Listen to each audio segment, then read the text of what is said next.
And just like that, we're live. All right, so I'm gonna read off some stuff quick. It is Okay. 9:18 p.m. right now. I am in Eau Claire, Wisconsin, and the total number of coronavirus cases right now is 1.38 million, and 81,378 deaths, and 219,000 people have recovered so far. So, yeah.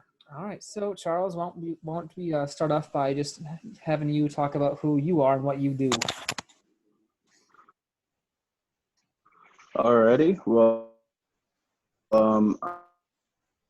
I'm Charles Redbird. I'm called the garage as a cook, and I'm a single father, along with to a 2-year-old boy named Cameron.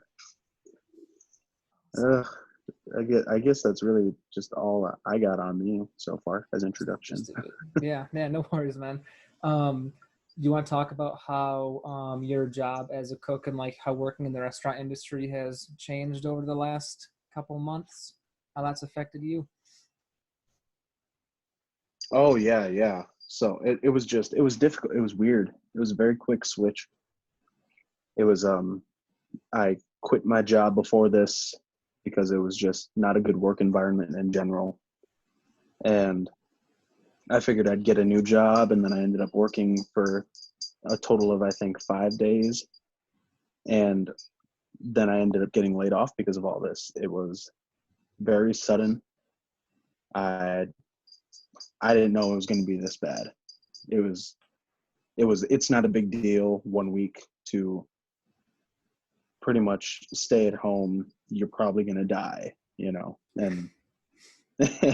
and everyone just kind of was like, oh, I don't know what to do. I don't know what I'm doing. And then everyone just said, there's a stay at home order and closing restaurants and everything. So it ended up shutting us down and then bringing me to a point where I was jobless. And after I ended up losing my job, that was a weird period in my life. I was like, oh, cool. I guess I don't have a job anymore. And everyone's like, oh, that's crazy. Ha ha ha. I lose my job out of anybody in my family group and my social group too. So, outside of you guys, also my coworkers at the garage there. And yeah. What was your do you want to talk a little bit about what your financial situation was before you got laid off and like before everything compared to like what you were going through during when you were unemployed? Right. So my financial situation when it came to all this was, I guess I had just gotten the job, so I wasn't making much money, obviously. But before that, working at the Nook, I was making a decent amount bi-weekly to get myself by, and along with being able to have money to spend on stupid things that I was just impulsively buying, along with things for my son. So it was good. It seemed like it was normal, and then all of a sudden it just made a switch to, okay, you don't have a job anymore. And I just didn't know how to take that with everything going on. I was like, oh, okay, I have money to ride on, I've got stuff saved up, and I was like, I'm sure it's not going to be that bad. Plus, at the beginning of May, end of April, I was getting the stimulus check along with my ho-chunk per capita. So I was like, you know what, if anything, I might go broke for a little bit in between my last paycheck and that point, but I'm sure I'll be fine in between there. And I didn't know when I was going to run out of money. I wasn't budgeting or anything like that because I've never had to. And I thought I was just good enough where I was. And I didn't know. I guess I wasn't thinking too hard along how long this would have lasted. Mm-hmm. And I might have underestimated how long it was going to last. And with my funds, Yeah. So I went from being independent with my own money and being able to do my own things, to being broke for 2 weeks and trying to rely on my parents and what they were buying for groceries, and like being like, oh yeah, I'll pay you back on this and that. I had debt build up along with I actually help pay bills a little bit and do things like that and buy groceries every week for the house. So usually that rounds out to like 160 to 100 a week for the household in general. Mm. And then it turned into me having to owe them money afterwards and all this. Oh, it became super difficult Yeah. for a stretch of 2 weeks, and then all the way up until May, and then that's when I got my more money. Now I'm doing just fine. Yeah. Did you have any trouble filing for unemployment? Like, how long did it take for you to receive any money? Did you? I did. When it came to unemployment, that was incredibly difficult because when I lost my job, I tried filing immediately afterwards, and then I was reading things in the news along with like you being able to hand me information like, oh yeah, they're changing things up for unemployment now, so the things are changing and you don't have to do this, but then they're going to send you this, and it's just a weird turnaround and all that. So, and I was like, okay, so I applied for it. And then from what I was understanding, I didn't have to do the job search. I didn't have to sign up for that because obviously no one's going to be hiring. Mm. And I was able to mark myself as affected by COVID. And then one week they tell me like, oh yeah, we need more information on your employer. So then I go and get them that. And they're like, oh, we need more information on your previous employer. And I was like, okay, so I'll help you with that. And then I helped them with every kind of information they needed, along with ridiculous questions like, oh, were you related to the owner? Did you have any specific personal relations that would affect your job and the way you do things? I was like, no. And okay. So I waited a week, and then I go back, and they fill out the job search application. I was told and reading that I wasn't supposed to because that's just not what you're doing now. So then they're like, okay, yeah, sure, we'll look into it more and we'll see what the problem is. And then I go and wait another 3-4 days. And then after that, I think this is by week 4 now of staying inside and doing all this. And I'm like, okay, I need money because I'm getting low and I don't know what's going on. It's been a month and I've been trying to get this thing done. And I'm trying to let them do their best and push things through with people. And, I'm not trying to be one of those people that are pushy about things because I understand the back. And I was like, my turn will come around. And then by the time it came to me, they were telling me that I didn't make enough at my new job to be able to qualify for unemployment. So then Really? I was like, oh, yeah. I was like, oh, really? And then unemployment was telling me, oh, yeah, and just in case you're paying child support. So this is the amount that we're going to be taking out of your paycheck if you are going to get unemployment for child support. And due to the amount of money I was making, they were projecting that I was going to make around $300 a week for unemployment. And then the child support was going to be $97 out of that. So I was going to get a little above $200 a week for my well-being and stuff. But then they denied me, and then I sent them back a complaint like, hey, I deserve money and I don't get why I'm being treated like this. And they told me, well, you have to reapply again. And I go to reapply and they're like, oh, you already sent an application in, so that one's invalid. So you And never I didn't actually know what to do. received any unemployment? No, not at all. They just spun me in circles. They gave me 3 different reasons as to why I was never able to get it. And I sent them emails and I was calling to see what the hell was going on, but I didn't have time to sit around and call them for 5 hours straight to get someone on the phone with me, So I had to follow my son around and carry on with my life as best as I could. Yeah. What was it like? I mean, how has being a parent and stuff, like how has that changed since you've been home a lot more often and you've, like with all this craziness going on? Oh, it changed for somewhat the better, definitely, because with me and his mom being separated, it was always an unsettled work schedule between us two, because it would either be her schedule's not set and then my schedule would not be set for a while, and then I was just figuring out stuff like that. And then when COVID happened, it turned into both of us having so much free time. Like just to do things. So we would switch off with him for extended periods of time. Instead of me getting him only 2 days, I would get him 4 to 3 days in a row. And then we'd switch based on just how we felt. And if we were asking the other parent, well, I would get every 4 days, then every 3 days. And if she got busy, then I would take him, she has something come up, I would take him.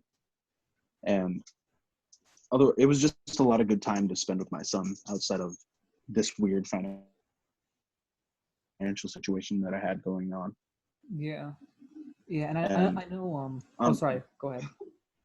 Oh, no, don't worry about it. I was just throwing some bullshit on top of that, I guess.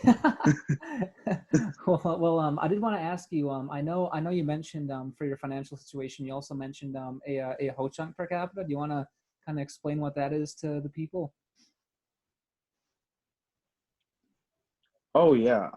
So the per capita is basically just, from my understanding, the extra income that you're going to get out of the earnings from the casinos that we own.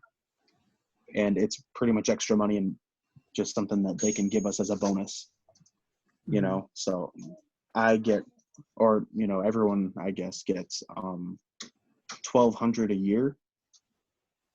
Or no, 12,000 a year. Sorry, I don't mean that. I mean, it's $12,000 basically all year. It happens quarterly if you're not going to mess with it. Otherwise, you can sign papers and get it sent to you monthly. So you get basically $1,000 a month out of per capita. Nice. And you do pay taxes on that. So you can set up paperwork so that, it comes out when you get it. Or you can just kind of like let it be. And then when tax season comes around, you file and then you pay however much you owe from your total earnings of the year, stuff like that. And that's what I do. I don't have a payment plan set up for throw money at them every time I do it. So I gotcha. But since everything's been closed, what the hell? The casinos aren't making money because people don't go. They can't go. They're not allowed to go. So they've been slowly saving money, cutting budgets in different departments for the Ho-Chunk Nation. And then it came down to the fact that they're going to keep like people working for the nation and stopping per capita unknown amount of time until we get our revenue back to where we can actually get people paid. I gotcha. So is that something that happened recently then? Like, did they actually stop monthly payments temporarily? I don't know about the monthly payment situation. I mean, I'm sure I could ask a family member that has that set up. But this May was the last per cap that we're going to get for an indefinite amount of time. Oh, simply wow. Because they're just keeping jobs open instead, functionality of the tribe versus, throwing money at people, giving them extra things, Yeah. They'd rather have people keep their jobs. Yeah. That's pretty much what that is. Yeah. Is there anything else you can think of how this whole situation has like affected you and like the Ho-Chunk Nation and like other like indigenous peoples like in a way that's like maybe different from like other people like me? I think it's different in a way that I haven't really fully understood, but I've seen plenty of articles recently about like the Navajo Nation struggling with it in a very difficult way because they don't have the proper health care that they need to stay ahead of it, and they don't have the proper medical equipment to deal with it. And it might just be a fake article or something, or it might be real. And no, it's real. It's sad. It's real. Yeah, my teacher actually shared that with me just today. Right, that article of like the Navajo Nation asking for medical supplies. Yep. And instead of medical supplies, they get sent body bags. Yep. And that was it. That's all they got. So now they have celebrities and whoever else to campaign for getting them money so they can pay for stuff like that. Mm-hmm. And then one of the Plains tribes, I can't remember, in I think Dakota, had roadblocks on every road towards the reservation so that they can check people and see if they're sick or not and be able to gain access to the reservation. And I think that the governor of that state is trying to sue them over the fact that they're doing that and they're shutting down road traffic because they don't want sick people being in their communities. They're trying to protect their communities, with stopping sick people from entering. And now the governor wants to sue them because they're not allowing people to enter through the reservation. And I think that's just ridiculous. Yeah, because like it should be totally within their right to have their own standards for like health and like safety and stuff in their own land and community and stuff, compared to like the state, because it's not part of the state. Right. Yeah. They're their own sovereign nation. All of us are, Yeah. How have you felt about the I mean, I guess both our states' response and I guess and then the federal government's response to everything? Do you think it's been enough, or do you think they should change some things? What do you think? I think it seems unorganized, definitely. And it seems like they're just paused, or they're hesitating a lot on doing things, and then by the time what they should have done mattered, that time has already passed. But it's coming late. They're like, oh, right now we should stop people from going to stores, and then a week later they'll finally pass something that stops people from doing that. Or then they're putting weird, like different states are going on full lockdown where you can't leave your house, or you need a signed permission slip as to why you're leaving and all that. And then versus Wisconsin, we don't have that. You just have the, hey, you should stay at home, and no law enforcement's going to enforce you to stay at home or stop you because you're not at home. Yeah. I don't know what specific states are doing that. I remember, but I just know that it was happening for some point. Yeah. You just think it's kind of weird that like different states have like totally different like methods of like doing things, and then there should be like a uniform policy, you think? Yeah. I would think that there should be a uniform policy for all 50 states, about what we should and shouldn't be doing. Yeah. And I think it's ridiculous that people are willing to protest that. They're willing to sacrifice other Americans' health or even their family's health over the fact that they're like, what, it's going to happen at some point, throw it away and just open up everything back again, and we'll get everybody sick. It doesn't matter. I don't think that's a smart idea. Yeah.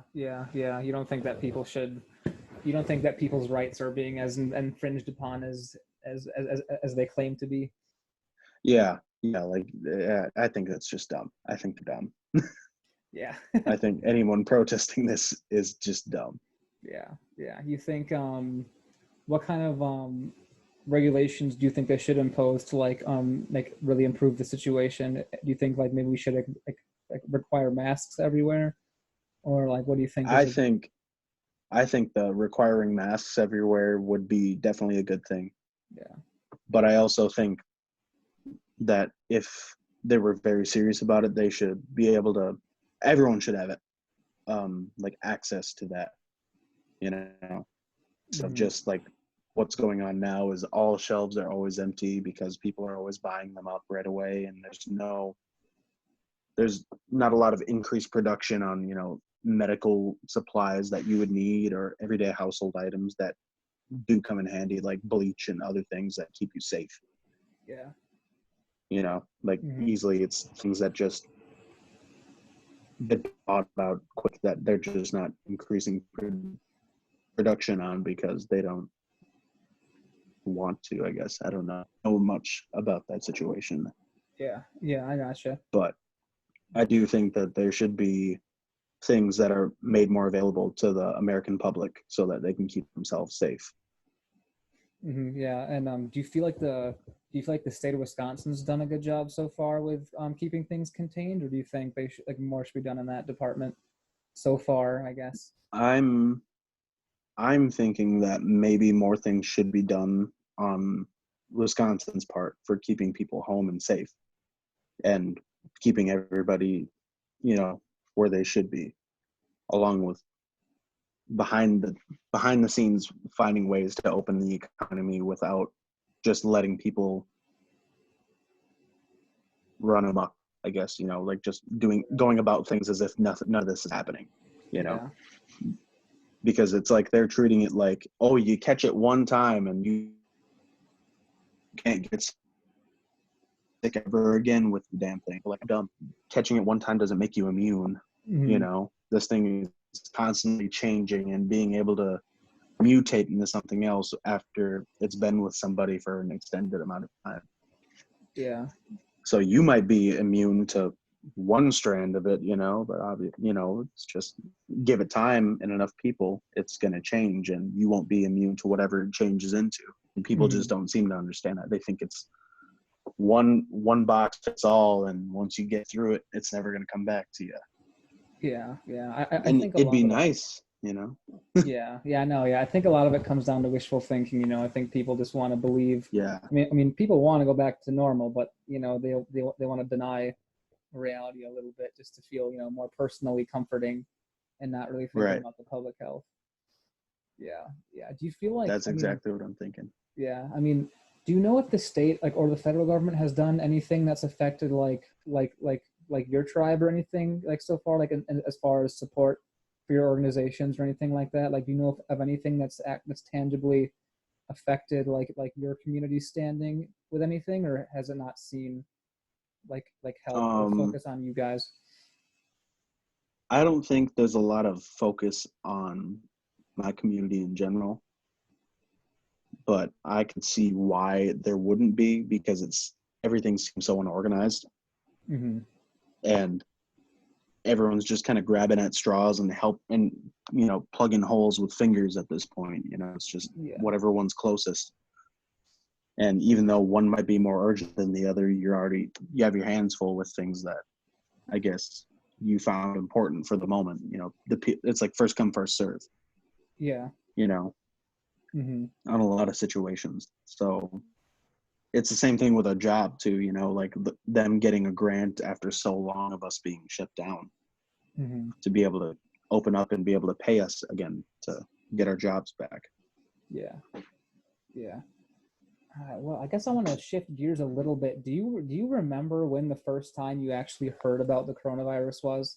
Like, do you remember seeing it on the news, or like what your initial thoughts on it were back in like February or whenever it was?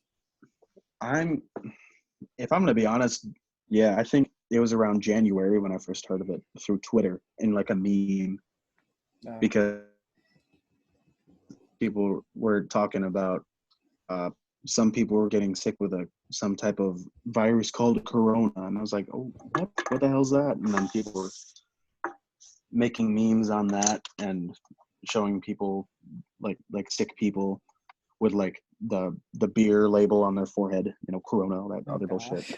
And I thought it was funny at first, you know. I was like, oh, that's so funny, you know, we have a new disease around, ha ha ha. And then later on in February, it came to light that it's such a big, you know, it's a new strand of a virus that we haven't seen and we're not immune to, you know. And I was kind of like, oh, that's weird.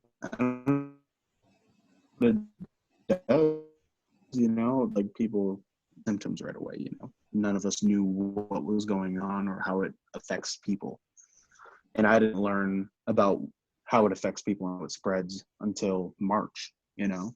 Like, that's when we're starting to cry on, the CDC was releasing things, and people were able to release things based on how it spreads. And they're like, oh yeah, and by the way, it went from being isolated in like China and in China to just already over here, and it's pretty much right next door to you in like a day or two. It went from like being over like right here, right now, and that was pretty weird. And then there was weird fake articles of like, oh, someone found here, someone found, you know, it's just a lot of that going around. I think that was really weird, but I think that was all back in March. March was the craziest time for all this for us. And then April passed by so quick. I feel like April was like a week because of it was just days blended together. There was no strict timeline on what was happening. And I'd be like, oh, I miss my son. I haven't seen him for like, March was strictly 10 years long. It was so long. There's so many things going on then. Yeah. How do you feel like the how do you feel like the flow of information's been? Like, do you feel like the governments and like the media's done a good job informing people about what this thing is, or do you think that like information out there's so much fake information as real ones that it's kind of hard to figure out what's real and what's not? Like, how do you feel about like just the knowledge around this thing and how to deal with it? I think that right now there is an abundant amount of like information that you're able to access that's accurate, versus you take it back a month ago, there was half very unreliable to half reliable, and then take it back a month before that, there was almost no reliable sources. It was all fake. It was all a joke. And it was just something that was a hoax, apparently, like it was just something we shouldn't be taking serious. Like it's their problem. Yeah, it's their problem. It's the flu. It's a common cold. It's not us. We're strong people. It's that stupid shit. Yeah. and then it turned into just, it's killing my neighbors, it's killing my family, it's killing my grandparents, and there's nothing I can do about it because it's other people, it's not me. Mm-hmm. Yeah. Oh gosh. I think we're starting to wind down a little bit, but I do want to ask you a couple more questions. I guess I think you kind of touched on this a little bit, but can you think of anything that like really made you happy, like from all these crazy changes? Like, is there anything you saw on the news that like made you feel good, like something people did for each other in this time, or like something that you experienced that made you happy in this time? Yeah. Well, good news. It was like good news, some good news. Yeah. I think some of the best things that came out of it were celebrities being able to give back to random people in the world, just giving them money to help them get through things. And like, to a specific example, like David Dobrik, he does stuff like that. He's doing very good stuff like that. And I'm a big fan of him. So, I was just like watching stuff like that. And what was it? H3 is doing something like that now, where they help people daily for like 100 days, giving them out like, I think on average $1,500 a day just to random people. Mm-hmm.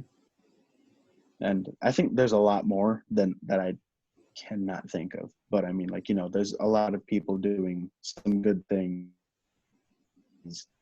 that are helping people, Mm-hmm. people without jobs, families that are struggling even if they have jobs, and I think that's pretty cool. Mm-hmm. Well, yeah, actually, speaking about jobs, I did want to ask you about this, but I forgot earlier. How has, since you've been back to work now, how has work changed for you now that you're back in the restaurant business, but we're still in this thing? So how has work changed now compared to before? I guess it's really just, it's weird being in the restaurant without people being in the restaurant. Yeah. You know what I mean? Without seeing customers, I get them. Since me being a kitchen person, I'm always able to just sit inside and be with like the same 4 people all day. And that's all different now, I guess. Like, I guess it was just, before all this, I wanted to be alone and I wanted to not see people, all the time. And then after this, I'm like, can I just please see a new face? Can I see them like maybe like 6 feet away from me, be able to talk to somebody new, like just someone I don't know too much now. Mm-hmm. And then the whole mask thing, that kind of kills me sometimes in the kitchen. That really does, honestly. Yeah, you have to wear a mask all the time, right? Yeah, and then along with like after you take it off, my nose decompresses. Like I feel like blood is flowing right back into it, and like my head gets light. It's hilarious.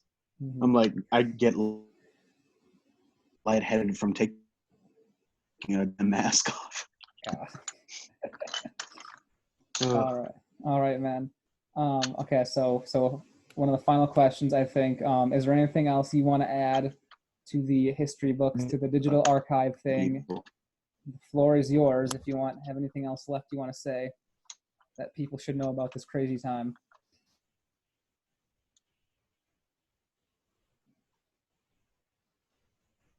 It really makes you think about all the things that you never had time to think about. It gives you time to do things that you didn't have time to do before, you know. It really made me appreciate the fact that I'm able to go see family and see friends as much as I want to when this wasn't happening, you know. I was taking a lot of my social life along with my family life and relations for granted. Yeah. Like, I don't know, to go see brother an hour and a half away, you know, I never wanted to see him, but now I want to see him so bad. I want to see him like every day. And like, I'd never get to see my mom, and now finally I decided to just come down and see my family for the Mother's Day and, you know, a birthday party and stuff like that. I just decided to do that because I miss him. You know, it went almost like 2 months without seeing him. Yeah. And I guess with all this alone time too, it gives you a lot of time to build yourself and to be able to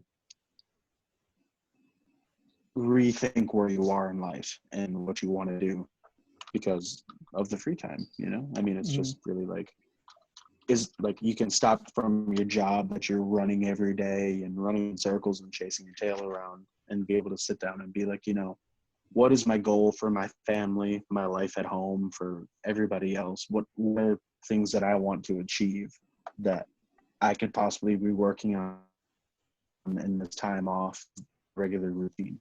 And that's what's been super nice about this. That's what I've been doing, at least. Yeah. Yeah. So you think you'll be living a bit different then once things get back to normal, you think? Right. Yeah. Change your perspective. Won't be taking a lot of things for granted, along with just a change perspective on, I guess, health, public health, and how things work like that. Yeah, I gotcha. Gosh. All right, man. Well, geez, I think you did a really good job. I think we added a whole bunch of good stuff in here for the future people to study. So, yeah, man, I really appreciate your perspective. I think it was really awesome, and I really appreciate you for doing this.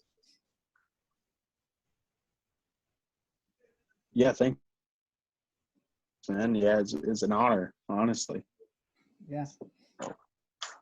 All right. Thanks, brother. I will stop recording then. All right. Yeah. Yeah. Okay. Thanks a lot. Sorry, nephew. All right, man. Yeah. Sounds good.